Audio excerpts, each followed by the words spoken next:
બરાબર, આ તમારે કાયદો વ્યવસ્થા જાળવો, અમને કોઈ વાંધો નથી. ધક્કા મુક્કી કરીને જાણી જોઈને તમે શું સાબિત કરવા માંગો છો ભાઈ? ડરાવવા માંગો છો, સીન સપાટા કરવા માંગો છો? એ ડરવાવાળા લોકો નથી. અમારા આદિવાસીઓ છે ને, અંગ્રેજો સામે પણ લડ્યા છે. ક્યારેય ગુલામી અમે સ્વીકાર નથી કરી. કોઈના મગજમાં એવો ધુમાડો હોય તો કાઢી નાખજો. તમને અહીંયા આટલા બધા દારૂના બુટલેગરોના તમે પરમિશન આપ્યા છે, કેમ અટકાવતા નથી? નામો આપું, ગાડીઓ, ભૂરીઓ, લાલીઓ, ભોલીઓ આપું કે નામો? બંધ કરી દેજો. 10 પેટીના 5 લાખ, 20 પેટીના 10 લાખ. હપ્તા તમારા કોણ કોણ લે છે બધી યાદી છે ભાઈ, સમજ પડે છે ને?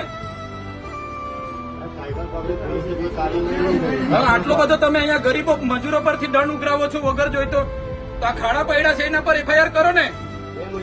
લાયસન્સ નથી, આરસી નથી, વીમો નથી, એમ કરીને તમે દંડ 4-4 હજારના દંડ ફટકારો છો મજૂરિયાને. ખાડા પડ્યા છે અધિકારી પર ને કોન્ટ્રાક્ટર પર, કેમ એફઆઈઆર નથી કરતા ભાઈ? એ તમારા ફરજમાં નથી આવતું.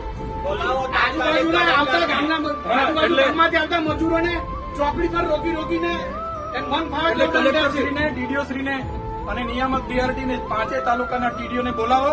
ધારાસભ્ય સમેત બધી પ્રજા આવી છે, અમારે રજૂઆત કરવાની છે. અમારે કોઈ બીજી મગજમારી નથી. હું પોતે એકલો રજૂઆત કરવા વાળો માણસ છું, હું આગેવાન છું. આમના વતી હું રજૂઆત કરીશ, તમે બોલાવો.